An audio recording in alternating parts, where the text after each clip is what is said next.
మాజీ ఎమ్మెల్యే గోపిరెడ్డి మానసిక పరిస్థితి బాగుండటం లేదని అరవింద్ బాబు తెలిపారు. వైసీపీ దుర్మార్గపు ప్రభుత్వాన్ని అణిచివేయటానికి కూటమి ప్రభుత్వం కష్టపడి గెలిచాము కానీ గాల్లో గెలవలేదన్నారు. మాజీ సీఎం జగన్మోహన్ రెడ్డి, మాజీ ఎమ్మెల్యే గోపిరెడ్డి మతి స్థిమితం లేకుండా కూటమి ప్రభుత్వంపై ఆరోపణలు చేస్తున్నారు.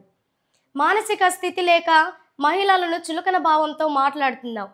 నేను మహిళలు ఓట్లు వేస్తేనే ఎమ్మెల్యేగా గెలిచాను. 104, 108 అంబులెన్స్లో కేసులు తెచ్చుకొని మీ హాస్పిటల్లో ఆపరేషన్ చేద్దామనే దౌర్భాగ్యపు మనసు నీదని, నీకు దమ్ము ధైర్యం ఉంటే ఒక కాలిని దత్తత తీసుకొని శుభ్రం చేయి గోపిరెడ్డి అని అన్నారు. గవర్నమెంట్ హాస్పిటల్లో స్కానింగ్కు డబ్బులు వసూలు చేసేది చూడలేదు, వినలేదు నేనని అన్నారు. మీ ప్రభుత్వంలో సదరం సర్టిఫికెట్కి 30,000 డబ్బులు వసూలు చేసింది మీరే గోపిరెడ్డి. ఎలక్షన్ రోజు మా కార్యకర్తల మీద దాడులు చేశావు, గుర్తు తెచ్చుకో. కూటమి ప్రభుత్వం వచ్చిన తర్వాత నరసరావుపేటని ఎంతో అభివృద్ధి చేశాం. కరోనాలో 100 మంది చనిపోతే నేనే దగ్గర ఉండి నా హాస్పిటల్లో ఉంచి వాళ్ళని దహనం చేయడం జరిగింది. ప్రజల్లో తిరిగే అర్హత నీకు లేదు. నా ప్రాణాలు అర్పించైనా సరే లింగంగుంట్ల భూములను దగ్గరుండి రిజిస్ట్రేషన్ చేసి వాళ్ళకు అందిస్తాను. ప్రజల్లోకి నువ్వు వచ్చినప్పుడు ప్రజలే నీకు బుద్ధి చెప్తారు గోపిరెడ్డి. మరి మాజీ ఎమ్మెల్యే గోపిరెడ్డి శ్రీనివాసరెడ్డి గారి మానసిక పరిస్థితి బాగున్నట్లేదు. స్థిమితంగా లేరు ఆయన. ఓడిపోతాం మేము కూడా. 2019లో నేను ఓడిపోయాను. మనోబలంతో, ఆత్మబలంతో 5 ఏళ్ళు ప్రజల్లో ఉన్నాను, కష్టపడి గెలిచాను, గాల్లో గెలిచానని చెప్పాడు మా గోపిరెడ్డి శ్రీనివాసరెడ్డి. మా ఉమ్మడి కూటమి ఎప్పుడు కూడా కష్టపడి నారా చంద్రబాబు నాయుడు గారి మరి కష్టంతో, పవన్ కళ్యాణ్ గారి పట్టుదలతోటి మేమందరం కూడా 5 ఏళ్ళు కష్టపడి ఈ వైసీపీ దుర్మార్గ పరిపాలనని అంతం చేయడానికి మేమందరం కూడా కష్టపడి గెలిచాము. దానికి ప్రజలు మమ్మల్ని దీవించారు, ఆశీర్వదించారు. ఇది పచ్చి నిజం. మీరు చేసిన తప్పులు, మీ పార్టీ చేసిన తప్పులు కానీ, అక్రమంగా ప్రజల మీద పెట్టిన అక్రమమైన కేసులు కానీ, గంజాయి, మద్యం, గుట్కా మాఫీ, ఇవన్నీ కూడా మీరు అక్రమంగా కేసులు పెట్టారు.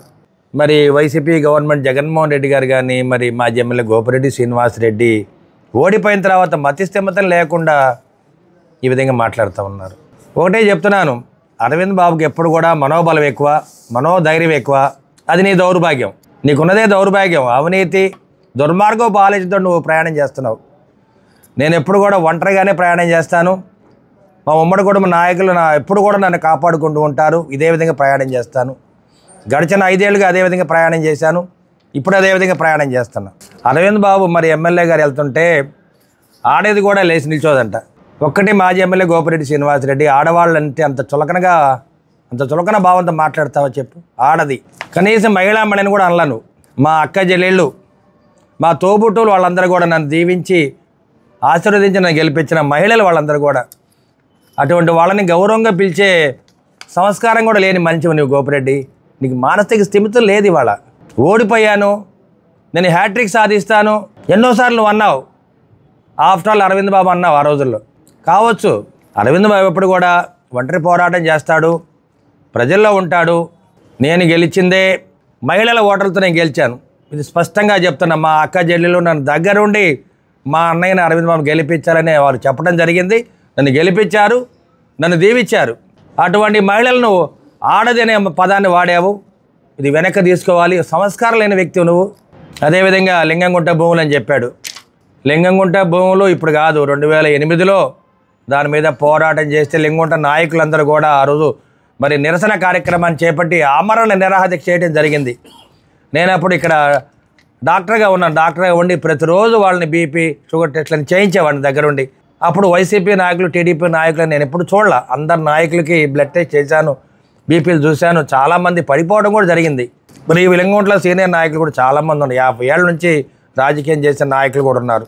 నీకు అసలు తెలియదు లింగంగుంట వ్యవస్థ గురించి, లింగంగుంట భూముల గురించి నీకేం తెలుసు? ఎప్పుడు చూసినా గవర్నమెంట్ హాస్పిటల్ 108, 104లో ఉన్న కేసులు తెచ్చుకొని హాస్పిటల్ ఆపరేషన్ చేద్దాం, ఇటువంటి కుటిలమైన ఆలోచనలు తప్పితే ఏనాడన్నా నీకుందా? ఒకసారి మానసిక స్థితి బాగాలేదు నీది. నువ్వు గుడ్ మార్నింగ్ ప్రోగ్రాం పెడితే మేమంతా శానిటేషన్ చేస్తున్నా అంటున్నావు. నేను 2024 గెలిచిన తర్వాత ప్రతిరోజు తెల్లవారుజామున 4:30కి లేచి వీధుల్లోకి వస్తాను. మా పార్టీ నాయకులు, కార్యకర్తలు, మహిళలతోటి అందరం కూడా చీపుర్లు పట్టుకొని, పారలు పట్టుకొని రోడ్లు శుభ్రం చేస్తాం, కాలువలు శుభ్రం చేసాం. నిజంగా నీకు దమ్ము ధైర్యం ఉంటే ఏదైనా ఒక కాలనీని దత్తత తీసుకో. చంద్రబాబు నాయుడు కాలనీ దత్తత తీసుకొని మరి ఈ కాలనీని నేను బ్రహ్మాండంగా చేశానని చెప్పు. దత్తత తీసుకోండి. ఇవాళ ఉమ్మడి కూటమి ఏర్పడిన తర్వాత చంద్రబాబు నాయుడు గారు, పవన్ కళ్యాణ్ గారు, నరేంద్ర మోడీ గారు ఆశీస్సులతోటి ఒక్కసారి మేము చేసిన పనులు మీరు చూస్తే, ఇవాళ వెళ్ళి డాక్టర్ కోడెల గారి స్టేడియం చూడండి ఎంత చక్కగా ఉందో. పాలు పోసి మళ్ళీ ఎత్తుకోవచ్చు, ఆ విధంగా బాగు చేసాం. ఎప్పుడన్నా 5 ఏళ్ళలో నువ్వు ఆ విధంగా చేయగలిగావా? లేదు. ఇవాళ చూస్తే గోపిరెడ్డి శ్రీనివాసరెడ్డి మాకు మళ్ళీ ఎమ్మెల్యేగా వద్దని 2024లో మీ నాయకులందరూ కూడా జగన్మోహన్ రెడ్డి గారి దగ్గర ధర్నా చేశారు. ఇప్పుడు కూడా ధర్నా చేస్తారు నువ్వు వద్దని. అరవింద్ బాబు లింగంగుంట భూముల్ని ఏదో విధంగా రిజిస్ట్రేషన్ చేయించాలనే ఆలోచనతోటి చంద్రబాబు నాయుడు గారు నేను కలవడం జరిగింది. మా ఎంపీ గారిని కూడా తీసుకొని వెళ్ళి కలవడం జరిగింది. ఎట్టి పరిస్థితుల్లో ఏదైతే జీవో నారా చంద్రబాబు నాయుడు ఇచ్చారో వారి చేతే లింగంగుంట భూములన్నింటినీ కూడా రిజిస్ట్రేషన్ చేయించడానికి అరవింద్ బాబు సిద్ధంగా ఉన్నాడు. అదేవిధంగా 2 సార్లు గెలిచిన మా ఎంపీ శ్రీకృష్ణ దేవరాయలు గారు కూడా సిద్ధంగా ఉన్నారు. మేమిద్దరం కూడా దీనికి కట్టుబడి ఉన్నాం. ఇప్పుడు గవర్నమెంట్ హాస్పిటల్లో స్కానింగ్లు రాస్తారంటే వాడికి 2000 ఇస్తారంట. నాకు తెలియదు దాని గురించి అసలు. దాంట్లో నాకు 1000 రూపాయలు భాగం అంట. మళ్ళీ ఇది నేను ఎప్పుడు వినలేదు, నాకు తెలియదు. ఇవన్నీ మీరు చేశారు నాకు తెలుసు, అందుకని అవన్నీ మీరు ఇవాళ బయటికి చెప్పగలుగుతున్నారు. సదరన్ సర్టిఫికేట్ల మీద వచ్చే డబ్బులతోటి ఒక్కొక్క సదరన్ సర్టిఫికేట్ 30,000 వసూలు చేసింది మీరు. మేము ఇప్పుడు కూడా వసూలు చేయట్లేదు, మాకు తెలియదు దాని గురించి కూడా. జనరిక్ షాపులు ఎలా ఉంటాయో వాటి మీద ఆదాయం ఎంత వస్తుందో కూడా ఎప్పుడు కూడా మాకు తెలియదు. అది ఇంత మనోధైర్యంతో మనోబలంతో ఎందుకున్నానంటే నాకు జనబలం ఉంది, మానసిక స్థైర్యం ఉంది. నేను ఎప్పుడు కూడా ఇదే విధంగా మాట్లాడతా. ఈ ఎలక్షన్ రోజు కూడా నువ్వు ఎంతమంది మీద దాడి చేసావు ఒక్కసారి మన్నని తెచ్చుకో.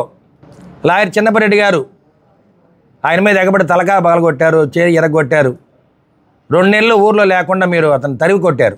మల్లారెడ్డి పీపీగా ఉన్నారు, వాళ్ళ తమ్ముడిన తెలుగుదేశం పార్టీలో పనిచేస్తున్నాడు. మాజీ ఎమ్మెల్యే గోపిరెడ్డి శ్రీనివాసరెడ్డికి వ్యతిరేకంగా ఉన్నాడని చెప్పి అతని చెయ్యి మొత్తం కూడా ఎరగొట్టడం జరిగింది. ఇది చంద్రబాబు నాయుడు దృష్టిలోకి వెళ్ళినప్పుడు చంద్రబాబు నాయుడు ఒకటే చెప్పారు, ఈ విధంగా ఎలక్షన్ రోజు ఎవరైతే ఇబ్బందులు పడ్డారో అటువంటి బట్ట కేసులు పెట్టుకున్నారో వాళ్ళకి ఏపీపీ ఇమని చెప్పడం జరిగింది ప్రత్యక్షంగా. చంద్రబాబు నాయుడు గారు అటువంటి మంచి నాయకుడు. మాకు కరోనా టైంలో 100 మందిని చనిపోతే వాళ్ళ కుటుంబ సభ్యులు కూడా రాని పరిస్థితులు నేనే నా హాస్పిటల్లో ఉంచి నేను దగ్గర నుండి పారేయడం జరిగింది. ఇంకా ఎంతకంటే మనసు ఎవరికి ఉండాలి చెప్పండి? సొంత భార్య భర్త పిల్లలు రాని టైంలో కూడా చనిపోయిన వ్యక్తుల్ని కరోనా టైంలో దగ్గర నేనే ఖననం చేయడం జరిగింది. నేను ఎప్పుడు కూడా గాల్లో గెలవలేదు. మా చంద్రబాబు నాయుడు గారి కష్టంతో, మా పవన్ కళ్యాణ్ గారి అండదండలతోటి, పట్టుదలతోటి, నా కష్టం నా ధైర్యంతో నేను ప్రజా పోరాటం చేశాను. అరవింద్ బాబు నమ్మారు. మా అక్క చెల్లెలు, ఆడబిడ్డలు, మహిళలు, మా అన్నదమ్ములందరూ కూడా నన్ను కాపాడుకొని నేను వాళ్ళు గెలిపించుకున్నారు. అదేవిధంగా గోపిరెడ్డి శ్రీనివాసరెడ్డి ఒకటే గుర్తుపెట్టుకో, ఎంతోమంది ప్రజా ఉద్యమాల్లో ఉన్న నాయకులు దెబ్బకొట్టావు, ప్రజా ఉద్యమాలను అణచివేశావు. ఇటువంటి పాపాలు నీకు శాపాలయ్యి వాళ్ళు చుట్టుకున్నాయి. నువ్వు 2029లో కూడా బయటికి రాలేవు. 2029లో కూడా మళ్ళీ అరవింద్ బాబు ఎమ్మెల్యే అవుతాడు. మా పెద్ద ఆయన చంద్రబాబు నాయుడు 5వ సారి ముఖ్యమంత్రి అవుతుంది. ఛాలెంజ్ చేసి చెప్తున్నా, దమ్ముంటే కాసుకో గోపిరెడ్డి.